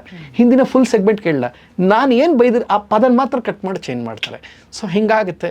ನಾನು ಹೇಳಿದ್ದೇ ಬೇರೆ, ಎಷ್ಟೋ ಸಲ ತಿರ್ಗೋದು ಬೇರೆ. ನಾನು ಹೇಳಿಲ್ಲ, ನಾನು ಯಾಕೆ ಹೇಳಿದ್ದುಂಟಲ್ವಾ, ಹೇಳಿದ್ದನ್ನು ತಿರುಚಿದ್ದುಂಟು, ಅದು ಆಗಿದೆ. ಅದನ್ನು ದಾಟಿ ಮೀರು ಕೂಡ ಮುಂದೆ ಬಂದಿದ್ದೀವಿ. ಸೊ ಇವಾಗ ಅಕಸ್ಮಾತ್ ಪ್ರಥಮ್ ಅವ್ರ ಲೈಫ್ಗೆ ನಾವೇನಾದ್ರೂ ಬ್ಯಾಕ್ ಗ್ರೌಂಡ್ ಮ್ಯೂಸಿಕ್ ಹಾಕ್ಬೇಕು ಅಂತ ಅಂದ್ರೆ ಯಾರು ಮ್ಯೂಸಿಕ್ ಡೈರೆಕ್ಟರ್ ಆಗಬಹುದು ಅಂತ ಅನ್ಸುತ್ತೆ? ಅಫ್ಕೋರ್ಸ್ ಕನ್ನಡ ಸಾಹಿತ್ಯ ಕ್ಷೇತ್ರದಲ್ಲಿ ಬಹಳೊಬ್ರು ಕಾಂಟ್ರಿಬ್ಯೂಷನ್ ಕೊಟ್ಟಿದ್ದಾರೆ. ಬಹಳಷ್ಟು ಜನ. ನನಗೆ ಎಲ್ಲರ ಜೊತೆ ಹೆಲ್ತಿ ಸ್ನೇಹ ಇದೆ. ರಾಜೇಶ್ ರಾಮನಾಥ್ ಸರ್ ನನ್ನ ಗುರುಗಳು. ನಾನು ಕಷ್ಟದಲ್ಲಿದ್ದಾಗ ಅವರ ಸ್ಟುಡಿಯೋಲಿ ಮಲ್ಕೊಳ್ತಾ ಇದ್ದೆ, ಊಟ ತಿಂಡಿಗಿಲ್ಲದೆ ಇದ್ದಾಗ ನಾನು ಅವ್ರನ್ನೂ ಗೌರವಿಸ್ತೀನಿ. ನಾನು ಯಾರು ಮಾರ್ಕೆಟಲ್ಲಿ ತುಂಬ ಮುಂದೆ ಇದ್ದಾರೆ ಅದನ್ನ ಎನ್ಕ್ಯಾಶ್ ಮಾಡ್ಕೊಳ್ಳೋದು ಹಂಗಲ್ಲ. ನನಗೆ ಯಾರು ಇರ್ತಾರೆ ಅದು. ವಿ ಮನೋಹರ್ ಸರ್ ಜೊತೆ ಹೆಲ್ತಿ ಸ್ನೇಹ ಇದೆ. ಎಲ್ಲರ ಜೊತೆಗೂ ನಂಗೆ ಇರೋದ್ರಿಂದ ಐ ರೆಸ್ಪೆಕ್ಟ್ ಎವ್ರಿಬಡಿ. ಯಾವ ಸಾಂಗ್ ಹಾಕೋರು ಸಂತೋಷ. ಟು ಬಿ ಫ್ರ್ಯಾಂಕ್ ಏನಂದರೆ, ನಾನು ಬಹಳ ಇಷ್ಟಪಟ್ಟು ನೋಡೋವಂಥದ್ದು ಸತ್ಯಹರಿಶ್ಚಂದ್ರ ಮೂವಿ, ಅಣ್ಣವ್ರ ಸಿನಿಮಾ ಸಾಮಾನ್ಯವಾಗಿ ನೋಡ್ತಾ ಇರ್ತೀನಿ. ನನಗೆ ಜೀವನಕ್ಕೊಂದು ಪಾಠ ಅದು. ಅದೊಂದು ಲೈಫ್ ಸ್ಟೈಲ್, ಅದೊಂದು ಜರ್ನಿ. ಅವ್ರ ಬದುಕು ಒಂದು ಲೈಫ್ ಸ್ಟೈಲ್. ಅಷ್ಟೆಲ್ಲ ಸಕ್ಸಸ್ ಇದ್ರು, ಒಂದು ಬಿಳಿ ಪಂಚೆ ಬಿಳಿ ಶರ್ಟಲ್ಲಿ ಬದುಕನ್ನು ಲೀಡ್ ಮಾಡ್ಬೋದು ಅನ್ನೋದನ್ನು ಹೇಳ್ಕೊಟ್ಟವ್ರು ನಂಗೆ ಅಣ್ಣವರು. ಸೊ ನಾವೆಷ್ಟು ಇವರೆಲ್ಲ ನಂಗೆ ಯಾಕೆಂದರೆ ಈಗ ನಮ್ಗೆ ಫಾರ್ ಎಕ್ಸಾಂಪಲ್ ಈ ಜನ್ರೇಷನ್ ಅವ್ರಿಗೆ ಹಿರಿಯ ನಟ ಶ್ರೀನಿವಾಸ ಮೂರ್ತಿ ಯಾರು ಅಂತಲೇ ಗೊತ್ತಿರಲ್ಲ. ಫಾರ್ ಎಕ್ಸಾಂಪಲ್ ಈ ಹೊಸಬರಿಗೆ, ಜೆನ್ಸಿ ಅವ್ರಿಗೆ. ನನ್ನ ಸಿನಿಮಾದಲ್ಲಿ ಹೇಳ್ತೀನಿ ಕೇಳಿಸ್ಕೊಡಿ, ಶ್ರೀನಿವಾಸ ಮೂರ್ತಿ ಸರ್ ತುಂಬ ಪವರ್ಫುಲ್ ಪಾತ್ರ ಮಾಡಿದ್ದಾರೆ, ರಮೇಶ್ ಭಟ್ ಸರ್ ಇರ್ಬೋದು. ಅವ್ರು ಒಂದೇ ಮಾತು ಹೇಳಿ, ನಾನು ಯಾಕೆ ಪ್ರಥಮ್ ಇದು ಟ್ರೈಲರ್ ಲಾಂಚಿಂಗ್ ನೀವು ಬರಬೇಕು. ಪ್ರಥಮ್ ಸುಮ್ಮನೆ ಯಾಕಪ್ಪ ಹಿಂಗೆ ಮಾಡ್ತೀಯ ನೀನು, ನನ್ಗೆ ಯಾಕೆ ಕರಿತಾ ಇದೆಯಾ ನೀನು? ನಾನಂದೆ ಪ್ರಥಮ್ ನಿನ್ನ ಸಿನಿಮಾಗೆ ಬರೀ ಸ್ಟಾರ್ ಸ್ನೇಕರ್ಸ್. ಖಂಡಿತ ನೀವು ಯಾವ ಸ್ಟಾರ್ ಕಡಿಮೆ ಹೇಳಿ ಸರ್. ಕೆರಳಿದ ಸಿಂಹ ನೋಡ್ಬೇಕಾದ್ರೆ ಅಣ್ಣವ್ರ ಜೊತೆ ಬಹಳ ಜನ ಪ್ರೀತಿಯಿಂದ ನಿಮ್ಮನ್ನು ಕಾಣ್ತಾರೆ. ಕವಿರತ್ನ ಕಾಳಿದಾಸ ಸಿನಿಮಾ ನೋಡ್ಬೇಕಾದ್ರೆ ಅಣ್ಣವ್ರಿಗೆ ಸರಿ ಸಮಾನವಾದ ಭೋಜರಾಜನ್ ಪಾತ್ರ. ಜನ ಕವಿರತ್ನ ಕಾಳಿದಾಸನ್ ಎಷ್ಟು ಮೆರೆಸಿದ್ರೋ ಅಷ್ಟೇ ಪ್ರೀತಿಸಿದ್ದು ಭೋಜರಾಜನ್ನ. ಸೊ ನಿಮ್ಮನ್ನು ನಾವು ಕಳ್ಕೊಳ್ಳೋ ಮಾತೇ ಇಲ್ಲ. 40-50 ವರ್ಷದಿಂದ ನಿಮ್ಮ ಕಾಂಟ್ರಿಬ್ಯೂಷನ್ ಕನ್ನಡ ಚಿತ್ರರಂಗಿದೆ, ನೀವು ಯಾವಾಗಲೂ ಸ್ಪೆಷಲ್ ಬನ್ನಿ ಅಂತ. ರಾಮಕೃಷ್ಣ ಸರು ಎಷ್ಟು 27-28ನೇ ವಯಸ್ಸಲ್ಲಿದ್ದಾಗ ಬಬ್ರುವಾನ ಸಿನಿಮಾ ಮಾಡಿದ್ರು. ಅಣ್ಣವ್ರಿಗೆ ಹೆಚ್ಚು ಕಡಿಮೆ 55 ವರ್ಷ. ಅಣ್ಣವರು ರಾಮಕೃಷ್ಣ ಅವರದು ಕಾಲನ್ನ ಮುಟ್ಟಿ ಕೃಷ್ಣ ನೀನು ಅದಕ್ಕೆ ಆ ಸೀನ್ ತೆಗಿಯಕ್ಕೆ ಪರದಾಡ್ಬಿಟ್ರಂತೆ. ಈ ಕಡೆ ರಾಮಕೃಷ್ಣ ಒಪ್ತಾ ಇಲ್ಲ, ಆ ಕಡೆ ಅಣ್ಣವ್ರು ಬಿಡ್ತಾ ಇಲ್ಲ, ಡೈರೆಕ್ಟರ್ ಓಕೆ ಅಂತ ಇಲ್ಲ. ಯಾಕೆ ಅಂತ ಕೇಳಿದ್ರೆ ಅಣ್ಣವರು ಇಂಡಸ್ಟ್ರಿಯ ದೊಡ್ಡ ನಟ, ಮೇರು ಪರ್ವತ.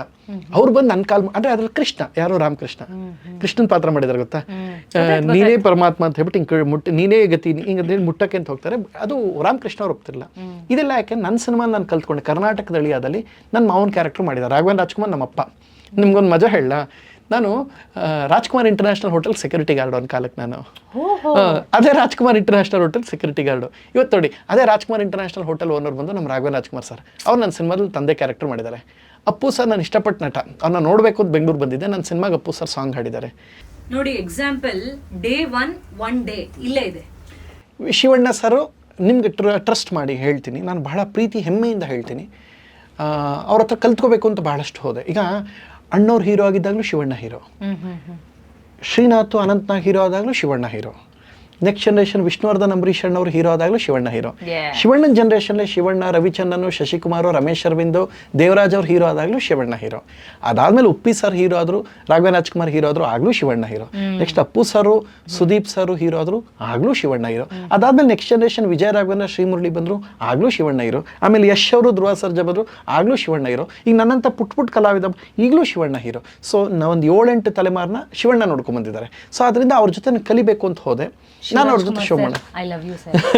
ಸೊ ಹಿಂಗಿದ್ದಾಗ ನಮ್ಮ ಪ್ರತಿ ಹಂತದಲ್ಲಿ ಜೊತೆಲಿ ನಿಂತ್ಕೊಂಡು ನನ್ನ ಜೀವನದಲ್ಲಿ ಎಲ್ಲ ಅನ್ಕೊಳ್ತಾರೆ ಬಿಗ್ ಬಾಸ್ ಗೆದ್ದಿದ್ದು ಮೆಮೊರಬಲ್ ಡೇ ಅಂತ. No, last August 15th is best. ಅದು ಒಂದು ಕಾರಣ, ಬಿಗ್ ಬಾಸ್ ಹೋಗಿದ್ದಿನ. ನೀವು ಬಿಗ್ ಬಾಸ್ ಗೆದ್ದಿದ್ದು ಸ್ಪೆಷಲ್ ಅಂದರೆ ನೋ ಅಲ್ಲ, ಬಿಗ್ ಬಾಸ್ ಹೋಗಿದ್ದು ನಂಗೆ ಸ್ಪೆಷಲ್. ಯಾಕೆಂದರೆ ತುಂಬ ಹಸ್ಕೊಂಡಿದ್ದೆ, ಊಟ ಸಿಗ್ತಾ ಇರಲ್ಲ ನನಗೆ. ಆ ಟೈಮಲ್ಲಿ ನಂಗೆ ಅವಕಾಶ ಕೊಟ್ಟರು, ಅದು ಸ್ಪೆಷಲ್ಲು. ನನ್ನ ಜೀವನದಲ್ಲಿ ಇನ್ನೊಂದು ಸ್ಪೆಷಲ್, ಬಿಗ್ ಬಾಸ್ ಗೆದ್ದಿದ್ದಲ್ಲ. ನಾನು ಯಾವತ್ತೂ ಗೆಲುವನ್ನ ನೀವು ಎಲ್ಲಿ ತೋರಿಸಿ, ಮತ್ತೆ ಇನ್ಸ್ಟಾಗ್ರಾಮಲ್ಲಿ ನಾನು ಎಲ್ಲಿ ಬಿಗ್ ಬಾಸ್ ವಿನ್ನರ್ ಅಂತ ಎಲ್ಲ ಹಾಕಿದ್ದೀನಿ ತೋರಿಸಿ. ನಾನು ಗೆದ್ದಿಲ್ಲ, ಜನ ಗೆಲ್ಸಿದ್ದದು. ನಾನು ಯಾವತ್ತು ಸಿನಿಮಾ ಗೆಲ್ತೀನಿ ಅವತ್ತು ನಾನು ಹಾಕೊಳ್ತೀನಿ. ನನಗೆ ಸ್ಪೆಷಲ್ ಡೇ ಯಾವುದು ಗೊತ್ತಾ? Last August 15th. ಅಪ್ಪು ಅವರ ಬಹಳ ಕನಸಂದು, ಮತ್ತೆ ಶಿವಣ್ಣ ಅದನ್ನ ಬಹಳ ಚೆನ್ನಾಗಿ ಮುನ್ನೋಡ್ಸ್ಕೊಂಡು ಹೋಗ್ತಾ ಇರುವ ಶಕ್ತಿಧಾಮ ಇದೆ ಗೊತ್ತಾ ಮೈಸೂರು. ಈ ಸಲ ಶಕ್ತಿಧಾಮ ಫ್ಲಾಗ್ ಹಾಸ್ಟಿಂಗ್ ಶಿವಣ್ಣ ನನ್ನ ಕೈಲಿ ಮಾಡಿಸರು. ಪ್ರಥಮ್ ನೀನು ಫ್ಲಾಗ್ ಹಾಸ್ಟ್. ನಾನು ಅಂದೆ ಸರ್ ಅದಕ್ಕೆ ಕರೆದ್ರೆ ಈಗಿನ ಸಿಟ್ಟಿಂಗ್ CM ನೀವು ಇವತ್ತು ಸಂಜೆ ಏನಾದ್ರು ಫೋನ್ ಮಾಡಿದ್ರು ಸಿಟ್ಟಿಂಗ್ CM ಎದ್ದು ಬರ್ತಾರೆ ಅದಕ್ಕೆ.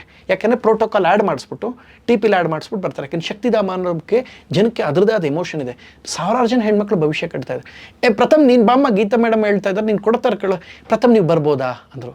ಇಲ್ಲ ಮೇಡಮ್ ಅಂದೆ. ಯಾಕೆ? ಬರ್ಬೋದಾ ಅಂದರೆ ಬರಲ್ಲ, ಬರಬೇಕು ಅಂದರೆ ಬರ್ತೀನಿ, ಬರ್ಬೋದಾ ಅಂದರೆ ಬರಲ್ಲ. ನನ್ನ ಜೀವನದಲ್ಲಿ ಅತಿ ದೊಡ್ಡ, ನನ್ನ ಕೈಲಿ ಶಿವಣ್ಣ ಪಕ್ಕದಲ್ಲಿ ನಿಂತ್ಕೊಂಡು ನೀನು ಫ್ಲಾಗ್ ಹಾಸ್ಟಿಂಗ್ ಮಾಡು ಅಂತ ಹೇಳಿದಾಗ ನನ್ನ ಜೀವನದ ಆ ವಿಷಲ್ ಕೊಡ್ತೀನಿ ನೋಡಿ. ಸೊ ಅದು ನನ್ನ ಬಹಳ ಸ್ಪೆಷಲ್, ಜೀವನದಲ್ಲಿ ಸಿಕ್ಕ ಬಹಳ ದೊಡ್ಡಗಳಿಗೆ ಅದು.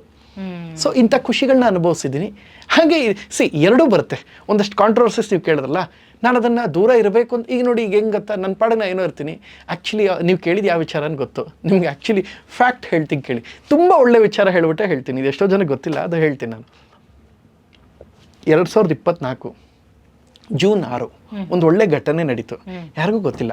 ಅಣಜಿ ನಾಗರಾಜ್ ಅಂತ ಕ್ಯಾಮ್ರಾಮೆನ್ನು, ರಕ್ಷಿತಾ ಮೇಡಮ್ ಇದಾರಲ್ಲ ಹೀರೋಯಿನ್, ಅವ್ರ ತಂದೆ ಹತ್ರ ಕ್ಯಾಮ್ರಾಮನ್ ಆಗಿ ಇಬ್ಬರು ಕಲಿತಾ ಇದ್ರು. ಒಂದು Anaji Nagaraj is a camera first assistant, ಎರಡನೇದು ಚಾಲೆಂಜಿಂಗ್ ಸ್ಟಾರ್ ದರ್ಶನ್ ಅವರು. ಇಬ್ಬರು ಕೂಡ ಇದೇ ರಕ್ಷಿತಾ ಅವರ ತಂದೆ ಹತ್ರ ಕಲಿತಾ ಇದ್ರು. ಈ ಅಣಜಿ ನಾಗರಾಜ್ ತುಂಬ ಹುಷಾರು ತಪ್ಪಿ ಹಾಸ್ಪಿಟ್ಲಲ್ಲಿ ಅಡ್ಮಿಟ್ ಆಗಿರು. 2024 ಜೂನ್ 6. ನಾನು ಡೇಟ್ ಸಮೇತ ಹೇಳ್ತೀನಿ, ನಾನು ತಪ್ಪು ಹೇಳಲ್ಲ. ಆಗ ಈ ಅಣಜಿ ನಾಗರಾಜ್ ಅವ್ರು ಫೋನ್ ಮಾಡಿ, ಎಲ್ಲಿದ್ದೀರಿ ಪ್ರಥಮವ್ರಿ ಅಂದರು. ಬಸ್ ತುಂಬ ನೋವಾಯಿತು ನಿಮಗೆ, ನಾನು ಇವತ್ತೊಂಚೂರು ಹಾಸ್ಪಿಟ್ಲಿಗೆ ಬರ್ತೀರಾ ಅಂದರು. ಹೆಂಗೆ ಬರ್ತೀನಿ ಬಸ್ ಎಷ್ಟೊತ್ತಿಗೆ ಅಂತ. ಇಲ್ಲ ದರ್ಶನ್ ಬರ್ತಾ ಇದ್ದಾರೆ ಬನ್ನಿ ಅಂದರು. ಯಾವುದು ಅಂದರೆ ಈ ರೇಣುಕಾ ಸ್ವಾಮಿ ಘಟನೆ ಆಗೋಕ್ಕೆ 4 days ಮುಂಚೆ. ಒಳ್ಳೆ ವಿಚಾರ ಇದು, ಒಳ್ಳೆ ವಿಚಾರ ಹೇಳ್ತಾ ಇದ್ದೀನಿ. ಹೌದಾ ಸರ್, ಓಕೆ ನಾನು ಬರ್ತೀನಿ ಸರ್ ಅಂದೆ. ಕಟ್ ಮಾಡಿ ವಾಪಸ್ ಮತ್ತೆ ಫೋನ್ ಮಾಡಿದೆ. ಸರ್ ಇಲ್ಲ ಸರ್ ಬೇಡ ಅಂದೆ. ಬನ್ನಿರಿ ದರ್ಶನ್ ಸರ್ ಇರ್ತಾರೆ ಬನ್ನಿ. ನಾನು ಒಂದೇ ಮಾತು ಹೇಳಿದ್ದು, ಸರ್ ನೀವಿಬ್ಬರು ಸ್ನೇಹಿತರು, ನಿಮ್ಮಿಬ್ಬರಲ್ಲಿ ಅನ್ಯೋನ್ಯತೆ ಇದೆ, ನೀವೇನೋ ಒಂದು ಸ್ಪೀಚ್ ಮಾತಾಡಬೇಕು ಅಂತ ಇರ್ತಾರೆ, ನಿಮ್ಗೇನೋ ಕಷ್ಟಕ್ಕೆ ಆ ಮನುಷ್ಯ ಹೆಲ್ಪ್ ಮಾಡಬೇಕು ಅಂತ ಬಂದಿರ್ತಾರೆ. ಈ ಸಮಯದಲ್ಲಿ ನಿಮ್ಮಿಬ್ಬರು ಸ್ನೇಹನ ಬೇರೆ ಯಾರೂ ಎನ್ಕ್ಯಾಶ್ ಮಾಡ್ಕೋಬಾರ್ದು. ನಿಮ್ಮ ಮತ್ತು ಅವರ ಮಧ್ಯೆ ಮನ್ಸು ಬಿಚ್ಚಿ ನೀವೇನೋ ನಿಮ್ಮ ನೋವು ಹೇಳ್ಬೋದು, ಅವರೇನೋ ಮನ್ಸು ಬಿಚ್ಚಿ ಇನ್ನೇನೋ ಮಾಡ್ಬೋದು, ಹಾಸ್ಪಿಟ್ಲಿಗೇನೋ ಪೇ ಮಾಡ್ಬೋದು, ಏನೋ ಇರುತ್ತೆ. ಅಲ್ಲಿ ಮಧ್ಯದಲ್ಲಿ ನಾನಿದ್ದಾಗ ನಿಮಗೆ ನನ್ನ ಕಂಡ್ರೆ ಇಷ್ಟ ಗೊತ್ತು. ಅಣಜಿ ನಾಗರಾಜ್ ಮಗಳಿಗೆ ಅವ್ರ ಮಗಳು ಭಾಳ ಒಳ್ಳೆ ವ್ಯಕ್ತಿ, ಅವರು IAS ಮಾಡ್ತಾಯಿದ್ದಾರೆ. ನನಗೆ ಪ್ರಥಮ್ಗೆ ಹೆಲ್ಪ್ ಮಾಡಿಪ್ಪ ಅಂತ ಹೇಳಿ ಸೇರಿಸಿದ್ರು. ನನ್ನ ಸಿನಿಮಾ ಕ್ಯಾಮ್ರಾಮನ್ನಾಗಿ ಬಂದಿರು ಅಣಜಿ ನಾಗರಾಜ್ ಸರ್. ಸೊ ಅವರು ಬ್ಲಡ್ ಹುಷಾರೆಲ್ಲ ತಪ್ಪಿ ಹಾಸ್ಪಿಟ್ಲಲ್ಲಿದ್ದರು. ಸೊ ಈಗ ಬನ್ನಿ ಪ್ರಥಮ್ ಅಂದರು. ನಾನು ಇಲ್ಲ ಕಷ್ಟ ಆಗುತ್ತೆ ಸರ್, ಇಲ್ಲ ಸರ್ ಇವತ್ತು ಬೇಡ, ನಿಮ್ಮ ಸ್ನೇಹಿತ ಬರ್ತಾ ಇದ್ದಾರೆ, ನಿಮ್ಮ ಜೊತೆ ಮನ್ಸು ಬಿಚ್ಚಿ 10 ನಿಮಿಷ ಮಾತಾಡ್ಬೋದು ಅಥವಾ ಇನ್ನೇನೋ ನೋಡ್ಬೋದು, ಆಗಲಿ ಅಂತ. ಸರಿ ಆಯಿತು, ಎಲ್ಲ ಆಯಿತು. ಹೋದರು, ದರ್ಶನ್ ಅವ್ರು ಹಾಸ್ಪಿಟ್ಲಿಗೆ ಹೋದರು. 2 ಲಕ್ಷ ಕ್ಯಾಶ್ ಕೊಟ್ಟು, ಏನು ತಲೆ ಕೆಡಿಸ್ಕೊಬೇಡ ನಿಜ, ನೀನು ನಿಂದು ಹಾಸ್ಪಿಟ್ಲು ಬಿಲ್ ಏನಿದೆ ನಾನು ನೋಡ್ಕೊಳ್ತೀನಿ, ನೀನು ಆರಾಮಾಗಿ ನೋಡ್ಕೊ ಆಯಿತಾ, ಇದೇನಿದೆ ಮುಂದೆ ನೋಡೋಣ, ಸದ್ಯಕ್ಕೆ ಏನಾಗುತ್ತೆ ಡಿಸ್ಚಾರ್ಜ್ ಏನಾಗುತ್ತೆ ಬಿಲ್ ನನಗೆ ನೋಡ್ಕೊಳ್ತೀನಿ. ಅದಾಗ 2-3 ದಿನಕ್ಕೆ ಈ ಕೆಟ್ಟ ಘಟನೆ ನಡೆದೋಯ್ತು ಆಯಿತಾ. ನಾನು ಹೇಳೋದೇನ್ರೆ, ಇಂಥ ಒಳ್ಳೆ ವಿಚಾರ ಜನಕ್ಕೆ ಯಾರು ತಲುಪಿಸಲ್ಲ. ಅದಾಗಿ 3 ದಿನಕ್ಕೆ ಆದ ವಿಚಾರ ಹಂಗಾಯಿತು. ಆ ಸಮಯದಲ್ಲಿ ಆ್ಯಕ್ಚುಲಿ 13ನೇ ತಾರೀಕು ಇಂಥ ಒಳ್ಳೆ ವಿಚಾರ, ನಾನು ಅವತ್ತು ಹಾಸ್ಪಿಟ್ಲಿಗೆ ಹೋಗಿಲ್ಲ ಅಲ್ವಾ ಅಣಜಿ ನಾಗರಾಜ್ ನೋಡೋಕ್ಕೆ, ಕಾಂಟ್ರವರ್ಸಿಯಲ್ಲಿ ಹುಟ್ಟಿತು, ಹೇಳ್ತೀನಿ ಕೇಳಿ. 13ನೇ ತಾರೀಕು ಅಣಜಿ ನಾಗರಾಜ್ ಹಾಸ್ಪಿಟ್ಲಿಗೆ ಡಿಸ್ಚಾರ್ಜ್ ಆದರು. 14ನೇ ತಾರೀಕು ಬೆಳಗ್ಗೆ ನಾನು ತುಂಬ ಇಷ್ಟಪಡುವ, ನನ್ನ ಜೀವನಕ್ಕೆ ಬದುಕು ಕಟ್ಟಿಕೊಟ್ಟಂಥವ್ರು ಸಿನಿಮಾ ರಿಲೀಸ್ ಆಯಿತು, ಒಂದು ಕೋಟಿ ಅಂತ. ಈ Parameshwar sir direction, Param sir direction ಮಾಡೋದು ಸಿನಿಮಾ. ಬೆಳಗ್ಗೆ ಆ ಶೋ ಫಸ್ಟ್ ಪೃಥ್ವಿ ಅವರು ಕೂಡ ಅದರಲ್ಲಿದ್ದಾರೆ. ಆ ಸಿನಿಮಾ ಫಸ್ಟ್ ಶೋ ಸಿನಿಮಾ ನೋಡ್ಬಿಟ್ಟು ಬೆಳಗ್ಗೆ 10 ಶೋ ನೋಡ್ಬಿಟ್ಟು 1 ಗಂಟೆಗೆ ಬರ್ತೀನಿ. ನಮ್ಮ ಮನೆ ಹತ್ರ ಮಾಧ್ಯಮದವ್ರು ಬಂದಿರು. ಪ್ರಥಮ ಇನ್ಸಿಡೆಂಟ್ ಬಗ್ಗೆ ಏನು ಹೇಳ್ತೀರಾ? ಅಯ್ಯೋ ನನ್ನ ಕಷ್ಟ ನನಗೆ ಹೋಗಪ್ಪ, ಅದ್ರ ಬಗ್ಗೆ ನಾನು ಯಾಕೆ ಬೇರೆಯವ್ರ ಬಗ್ಗೆ ಮಾತಾಡಲಿ. ಪ್ರಥಮ ಇದ್ರ ಬಗ್ಗೆ ನೀವು ಒಬ್ಬ ಸಿನಿಮಾ ನಟನಾಗಿ ಹೇಳಲೇಬೇಕು ಅಂದರೆ, ನಮ್ಮನೆ ಪಕ್ಕದಲ್ಲಿ back side Anaji Nagaraj sir, ನೋಡೋಣ ಅಂದರೆ ಸೆಕ್ಷನ್ 144 ಹಾಕಿಟ್ಬಿಟ್ಟವ್ರೆ, ರೋಡೆಲ್ಲ ಬ್ಲಾಕ್ ಮಾಡಿಬಿಟ್ಟು ಇವರೆಲ್ಲ ಕೂಗ್ತಾ ಇರಲ್ಲ ಅಂತ. ನಾನಂದೆ ಈ ಕಾನ್ಸ್ಟೇಬಲ್ ಕೆಲಸ ಕೊಡಿ, ಅಟ್ಲೀಸ್ಟ್ ಇವರೆಲ್ಲ ಮನೆ ಮುಂದೆ ಕೂತ್ಕೊಂಡು ಹಿಂಗೆ ಮಾಡ್ತಾ ಕೂತವ್ರೆ ಅಷ್ಟೇ ಹೇಳಿದ್ದು. ಅವತ್ತಿಂದ ಅಲ್ಲಿ ಕಾಂಟ್ರವರ್ಸಿ ಹುಟ್ಕೋತು. ಇದ್ರ ಹಿಂದೆ ಇರೋ ಒಳ್ಳೆ ವಿಚಾರಗಳು ನನಗೆ ಗೊತ್ತು. ಪಾಪ 2 ಲಕ್ಷ ಕೊಟ್ಟು ನಮ್ಮ ಕ್ಯಾಮ್ರಾಮನ್ ಸರ್ ಅಂದರೆ ತನ್ನ ಸ್ನೇಹಿತನವ್ರು ಕಾಪಾಡ್ಕೊಂಡಿದ್ದಂಥ ಒಳ್ಳೆ ವಿಚಾರ ಗೊತ್ತು. ಇದು ಇರೋದು ಜನಕ್ಕೆ ನೆಗೆಟಿವಿಟಿ ಹೋಗಬೇಕು ಅಂತ ಒಂದು ಟೀಮ್ ವರ್ಕ್ ಮಾಡುತ್ತೆ ಅಂದಾಗ ಹೆಂಗಾಗುತ್ತೆ, ಎವ್ರಿಥಿಂಗ್ ಇಸ್ PR. ನಾನು ಹೋಗ್ತೀನಿ ಅಂದಾಗ ಓಕೆ ಅದನ್ನು ವೀಡಿಯೋ ಮಾಡಿ ಹಾಕ್ಸೋಕೆ ಅದಕ್ಕೊಂದು ಬ್ಯಾಕ್ಗ್ರೌಂಡ್ ನೀವು ಕೇಳಿದ್ರಿ ಪ್ರಥಮ ನೀವು ಯಾವ ಸಾಂಗ್ ಲೈಫಲ್ಲಿ ಹಾಕಬೇಕು ಅಂತ. ನಾನು ಅಂಥವ್ರಿಗೆ ಏನು ಹೇಳ್ತೀನಿ ಗೊತ್ತಾ, ಇದೊಂದು ಮಜವಾದ ಘಟನೆ ಕೇಳಿ. ಮೊನ್ನೆ ಯಾವುದೋ ಇನಾಗ್ರೇಷನ್ಗೆ ಹೋಗಿದ್ದೆ, ಸಾಹಸ ಸಿಂಹ ಸಾಂಗ್ ಹಾಕೋರು. ಫಸ್ಟ್ ಫೋನ್ ಮಾಡೋಂಗೆ ಬೈದೆ, ಕಾರ್ಯಕ್ರಮ ಎಲ್ಲ ಕ್ಯಾಮ್ರಾ ಹಿಂಗೆ ಮುಖದ ಹತ್ರ ಹಿಡಿತಾರೆ. ಫಸ್ಟ್ ಅದನ್ನು ನಿಲ್ಲಿಸಿ ಅಂದೆ. ಯಾಕೆ ಸರ್ ನಿಮ್ಮ ಎಂಟ್ರಿಗೆ ಕೋಟಿಗೊಬ್ಬ ಸಾಂಗ್ ಆಗ್ತಾ ಇದೀವಿ ಸರ್, ಫಸ್ಟ್ ಅದನ್ನು ನಿಲ್ಲಿಸಿ ಅಂದೆ. ವಿಷ್ಣುವರ್ಧನ್ ನನ್ನ ಮೇರು ನಟ 40 ವರ್ಷ ತಗೊಂಡವ್ರು ಕೋಟಿಗೊಬ್ಬನ ಹೆಸರು ತಗೊಳಕ್ಕೆ. ನಾನು ಮೊನ್ನೆ ಬರ್ತೀನಿ, ಅವನು ಗೋಲ್ಡ್ ಹಾಕೊಂಬತ್ತಾನೆ, ಹಿಂಗೆ ಮೈ ತುಂಬ ಹಿಂಗೆ ಬರ್ತಾನೆ, ಅವ್ನು ಹಿಂದೆ ಬರ್ತಿದ್ದಂಗೆ ಸಾಹಸ ಸಿಂಹ ಸಾಂಗ್ ಆಗ್ತಾರೆ. ವಿಷ್ಣುವರ್ಧನ್ ಅವ್ರಿಗೆ ನಾವು ಅಟ್ಲೀಸ್ಟು ಒಂದು ಇದು ನಾವು ಕೊಡಬೇಕಾದ ಬೇಸಿಕ್ ಗೌರವ. ಆ ಶ್ರಮ ಇಟ್ಟು ಅವ್ರು ಆ ಹಂತಕ್ಕೆ ಪ್ರತಿ ಹಂತದಲ್ಲಿ ಹೋರಾಡಿ ಜೀವನದಲ್ಲಿ ಇಲ್ಲಿ ತನಕ ಬಂದಿದ್ದಾರೆ. ನಾನು ಇದನ್ನು ನೇರವಾಗಿ ಹೇಳ್ತೀನಿ, ಇದು ಎಷ್ಟೋ ಜನಕ್ಕೆ ಕಷ್ಟ ಆಗುತ್ತೆ. ಇದನ್ನು ಕಾಂಟ್ರವರ್ಸಿ ಅನ್ಕೊಂಡು ನಾನೇನು ಮಾಡಲಿ, ನನಗೆ ಅವ್ರ ಒಳ್ಳೆ ವಿಚಾರಗಳು ಗೊತ್ತು. ಅರ್ಥ ಆಯ್ತಾ? ಸೊ ನಾನು ಹೇಳಿದ್ದು ಸ್ಟೇಟ್ಮೆಂಟ್ ನಂಗೆ ತಿರ್ಗಿ ಹೊರತು ಅಷ್ಟೇ. ಸೊ ಇವಾಗ ಸಾಕಷ್ಟು ಪಾಸಿಟಿವ್ ಹೇಳಿದ್ರು, ನೆಗೆಟಿವ್ ಹೇಳಿದ್ರು ಪ್ರಥಮ್ ಅವರು. ಇವಾಗ ಪ್ರಥಮ್ ಅವ್ರಿಗೆ ಅಕಸ್ಮಾತ್ ಆಗಿ ದೇವರು ಪ್ರತ್ಯಕ್ಷ ಆಗಿ, ಪ್ರಥಮ ನಾನು ನಿನಗೆ ಒಂದು ಸೂಪರ್ ಪವರ್ ಕೊಡ್ತೀನಿ ಅಂತ ಅಂದರೆ, ಅವಾಗ ನಿಮ್ಮ ವಿಡಿಯೋಸ್ಗೆ ಅಥವಾ ನಿಮ್ಮನ್ನ ಟ್ರಾಲ್ ಮಾಡೋರನ್ನ ಎಲ್ಲರನ್ನೂ ಫ್ರೆಂಡ್ಸ್ ಮಾಡ್ಕೋತೀರಾ, ಆ ಕಮೆಂಟ್ಸ್ನೆಲ್ಲ ಡಿಲೀಟ್ ಮಾಡ್ತೀರಾ, ಅಥವಾ ಬೇರೆ ಇನ್ನೇನ್ ಪ್ಲಾನ್ ಮಾಡ್ತೀರಾ, ಅಥವಾ ಮತ್ತೆ ಇನ್ವಿಸಿಬಲ್ ಆಗಿ ಏನಾದರೂ ಬೇರೆ ಸೂಪರ್ ಪವರ್ ಏನಾದ್ರು ಕೊಡ್ತಾರೆ ಅಂದರೆ ಫಸ್ಟ್ ಹೇಳ್ತೀನಿ ಕೇಳಿ, ಇದೆಲ್ಲ ಕ್ಷುಲ್ಲಕರಿ, ಇದೆಲ್ಲ ಬಿಟ್ಬಿಡ್ತೀನಿ. ನನಗೇನು ನಾನೇನು ಕೇಳಕ್ಕೆಂದ್ರೆ ನಿಮ್ಗೊಂದು ಸಣ್ಣ ಸತ್ಯ ಹೇಳ್ತೀನಿ ಕೇಳಿ. ನನಗಿಂತ 30,000 ಜನ ಪ್ರತಿಭಾವಂತರು ಬೆಂಗಳೂರಲ್ಲಿದ್ದಾರೆ, ಒಪ್ಕೋಬೋದಾ?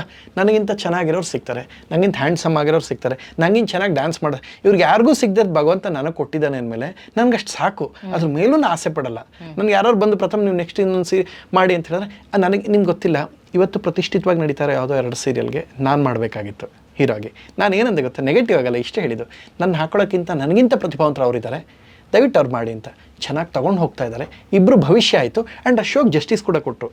ಈಗ ನಾನು ಅವ್ರ ಹತ್ರ ಬಂದಾಗ ನಾನು ಕಾರಣ ಇದೆ, ಆ್ಯಂಡ್ ನಾನು ಅದಕ್ಕೆ ನ್ಯಾಯ ಕೊಡದೇ ಇರ್ಬೋದು. ನನಗಿಂತಲೂ ಪ್ರತಿಭಾವಂತರಿದ್ದಾರೆ ಬೆಂಗಳೂರಲ್ಲಿ, 30,000 to 50,000 ಜನ ಇದ್ದಾರೆ. ಡ್ಯಾನ್ಸ್ ಮಾಡೋರು, ಫಿಟ್ನೆಸ್ ಇರೋರು, ಸ್ಕಿಲ್ಸ್ ಇರೋರು. ಭಗವಂತ ನಂಗೆ ಏನೋ ಪುಣ್ಯದಲ್ಲಿ ಬಿಗ್ ಬಾಸ್ ಕೊಟ್ಟಿದ್ದಾರೆ, ಯಾವುದೋ ಶೋಸ್ ಆಗಿ ಸಾಕು. ಎಲ್ಲವೂ ನನಗೆ ಬೇಕು ಅಂದರೆ ಹೊಸ ನೀರು ಬರ್ತಾ ಇರಬೇಕು, ಹಳೆ ನೀರು ದಾರಿ ಬಿಟ್ಕೊಡ್ತಾ ಇರಬೇಕು. ಸೊ ಆ ಕಾರಣಕ್ಕೆ ನಾನು ಅದನ್ನು ಬಿಟ್ಟೆ. ಒಂದು ಸೆಕೆಂಡ್ ಥಿಂಗ್ ಏನಪ್ಪ ಅಂತ ಹೇಳಿದ್ರೆ, ದೇವರಿಂದ ನಂಗೆ ಅಟ್ಲೀಸ್ಟ್ ನೀವು ಹೇಳ್ದಂಗೆ ಪ್ರತ್ಯಕ್ಷ ನಂಗೆ ಬೇರೆ ಆಸೆ ಏನಿಲ್ಲ ರೀ. ನಂಗೆ ಯಾವ ಥರ ಆಸೆನೂ ಎಲ್ಲ ಸಿಕ್ಕಿದೆ, ಇರೋದ್ರಲ್ಲಿ ನಾನು ಅಲ್ಪ ತೃಪ್ತ. ನನಗೆ ಇರೋದೇನಂತ ಹೇಳಿದ್ರೆ, ಅಟ್ಲೀಸ್ಟ್ ಇಲ್ಲಿ ಈ ಮಣ್ಣಲ್ಲಿ ಯಾರು ಹುಟ್ಟುತ್ತಾರೆ ಅಟ್ಲೀಸ್ಟ್ ಎಲ್ರಿಗೂ 3 ಹೊತ್ತು ನೆಮ್ಮದಿಯ ಊಟ, ಅವರ ಕರ್ಮಗಳ ಅನುಸಾರ ಅವ್ರ ಫಲ ಸಿಗಲಿ. ಬಟ್ 3 ಹೊತ್ತು ನೆಮ್ಮದಿಯ ಊಟ ಎಲ್ರಿಗೂ ಸಿಗಲಿ. ಏನು ನನ್ನ ಸಿನಿಮಾಸ್ ಇದೆ ಬಿಡಿಸ್ಕೊಂಡು ಆರಾಮಾಗಿ ಒಂದಷ್ಟು ಸ್ಯಾಟಲೈಟ್ ಒಂಚೂರು ಆಗಿ ನಿರ್ಮಾಪಕರು ಒಂಚೂರು ಸೇಫ್ ಮಾಡಿಬಿಟ್ಟು ನೆಮ್ಮದಿಯಾಗಿ ಊರಲ್ಲಿ ತೋಟ ನೋಡ್ಕೋಬೇಕು ಅಂತ ಅಷ್ಟೇ ಆಸೆ. ಸೊ ಹೇಟರ್ಸ್ನೆಲ್ಲ ಫ್ಯಾನ್ಸ್ ಮಾಡ್ಕೊಳ್ಳೋ ಪ್ಲಾನ್ ಎಲ್ಲ ಅಲ್ಲ ಫ್ಯಾನ್ ಅಂದರೆ ಏನು ಗೊತ್ತಾ, ನೀವೇನು ಮಾಡಿರೋದು ಅವ್ರಿಗೆ ಈಗ ನಿಮ್ಗೇನು ಗೊತ್ತಾ, ಅದೊಂದು ಮಜವಾದ ಘಟನೆ ಹೇಳ್ತೀನಿ ಕೇಳಿ. ಈಗೊಂದು ತುಂಬ ಒಬ್ಬ ನೆಗೆಟಿವ್ ಕಾಮೆಂಟ್ ತುಂಬ ಹಾಕ್ತಾನೆ ಇದ್ದ. ರೀಸೆಂಟ್ ನಡೆದೊಂದು ಕಾಮಿಡಿ ಹೇಳ್ತೀನಿ. ತುಂಬ ನೆಗೆಟಿವ್ ಕಾಮೆಂಟ್ ಹಾಕ್ತಾ ಇದ್ದ. ಯಾವುದೋ ಒಂದು ಪ್ರೋಗ್ರಾಮಲ್ಲಿ ನಾನು ಅವ್ರ ಊರ ಪ್ರೋಗ್ರಾಮ್ಗೆ ನಾನು ಗೆಸ್ಟಾಗಿ ಹೋಗ್ಬೇಕಾದ್ ಬಂತು. ನೋಡ್ತಾ ಇದ್ದಂಗೆ ಸುಮ್ಮನೆ ಗೊತ್ತಿಲ್ಲ ಯಾಕೆ ಹಿಂಗೆ ಮಾಡ್ತಾ ಇರೋದು, ಎಲ್ಲರೂ ಹಂಗೆ ಕೂಗೋರು ಬತ್ತಿರೋ ಫೋಟೋಸ್ ಎಲ್ಲ ತೊಗೊಳೋರು. ಸೊ ಎಲ್ಲ ಆಯಿತು. ಸೊ ಬಂದ ತಕ್ಷಣ ನಾನು ನೋಡಿದೆ, ಸ್ವಲ್ಪ ಹೊತ್ತಾಯಿತು. ಹಾಯ್ ನಮಸ್ಕಾರ, ಎಲ್ಲರದ್ದು ಫೋಟೋ ಎಲ್ಲ ಆದಮೇಲೆ ನಮಸ್ಕಾರ, ನೋಡ್ತಾ ಇದ್ದೀನಿ, ನಂಗೆ ನಿಮ್ಮ ಕ್ರಿಯೇಟಿವಿಟಿ ತುಂಬ ಇಷ್ಟ, ತುಂಬ ಕೆಟ್ಟ ಮಾತಲ್ಲಿ ಬೈತಲ್ಲ, ಎಲ್ಲಿ ಕಲ್ತ್ರಿದ್ವಿ ಇದು ನಾನು ನೋಡ್ತೀನಿ. ನಾನು ಖಂಡಿತ ನಂಗೆ ಯಾರೊಬ್ರು ತೋರಿಸಿದ್ರು, ನೀವು ಮಾಡ್ಬೇಕಾದ್ರೆ ಅಟ್ಲೀಸ್ಟ್ ನೀವು ಹಾಕ್ತಿದ್ದು ಎಲ್ಲ ಹೆಚ್ಚು ಕಡಿಮೆ ಒಂದು 50ರಿಂದ 100 ಪ್ರೊಫೈಲ್. ಸರ್ ಹಂಗಲ್ಲ ಸರ್, ಈ ಥರ ಹಾಕಲಿ ಅಂತ ಗ್ರೂಪಲ್ಲಿ ಹಾಕ್ತಾರೆ ಸರ್, ಬಿಡಬೇಡಿ ಈ ಥರ ಟ್ರಾಲ್ ಮಾಡಿ ಅಂತ ಹಾಕಿದ್ದಾರೆ. ಅದಕ್ಕೆ ಹಾಕಿದ್ದೆ ಸರ್. ನಿಜವಾಗ್ಲೂ ಹಿಂಗೆ ಈಗಲೂ ಮಾಡಬೇಕು ಅಂತ ಅನಿಸ್ತಾ ಇದೆಯಾ ಅಂತ ಹೇಳಿ. ಇಲ್ಲ ಸರ್, ನಾನು ಅಂದ್ಕೊಂಡಿದ್ದು ವಿಷನ್ನೇ ಬೇರೆ, ನೀವು ಇರೋದೇ ಬೇರೆ, ಸಾರಿ ಸರ್. ನಂಗೆ ಸಾರಿ ಕೇಳೋಕ್ಕಿಂತ ಅಟ್ಲೀಸ್ಟ್ ಇನ್ನು ಈ ಎನರ್ಜಿನ ಒಂದು ಕನ್ಸ್ಟ್ರಕ್ಟಿವ್ ಆಗಿ ಕಟ್ಕೊಳ್ಳಿ. ಬೇರೆ ಯಾವುದಾದ್ರು ಕ್ಷೇತ್ರದಲ್ಲಿ ನನ್ನಿಂದ ಏನೂ ನನಗೇನೂ ಎಫೆಕ್ಟ್ ಆಗಲ್ಲ. ನನ್ನ ಈ 3 ಹೊತ್ತೂ ಊಟ ನೀವು ಕಿತ್ಕೊಳಕ್ಕಾಯ್ತಾ? ಇಲ್ಲ. ನನಗೇನಾದ್ರು ಬಂದು ಡ್ಯಾಮೇಜ್ ಮಾಡಿ ಇಲ್ಲ ಅಂದಾಗ ಯಾವುದೋ ಒಂದು ಸಣ್ಣ ವಿಚಾರ ಇಟ್ಕೊಂಡು ಹಿಂಗೆ ಮಾಡ್ತೀರಾ ಅಂದರೆ ಹೆಂಗ್ರಪ್ಪ ಅಂದೆ. ಸರ್ ಸಾರಿ ಸರ್, ನಮಗೆ ಗ್ರೂಪಲ್ಲಿ ಹಂಗೆ ಆಗ್ತಿರೋ, ನಾವು ಲೈಕ್ಸ್ ಬರುತ್ತೆ ಅನ್ನೋ ಕಾರಣಕ್ಕೆ ನಿಮ್ಗೆ ಹಂಗೆ ಹಾಕ್ಬಿಟ್ವಿ, ಬಿಟ್ಬಿಟ್ಟಿದ್ದೀನಿ ಸರ್. ಅವರು ಬಿಟ್ಟರು, ನಾನು ಬಿಟ್ಟೆ, ಮುಗ್ದೋಯ್ತು ಅಷ್ಟೇ.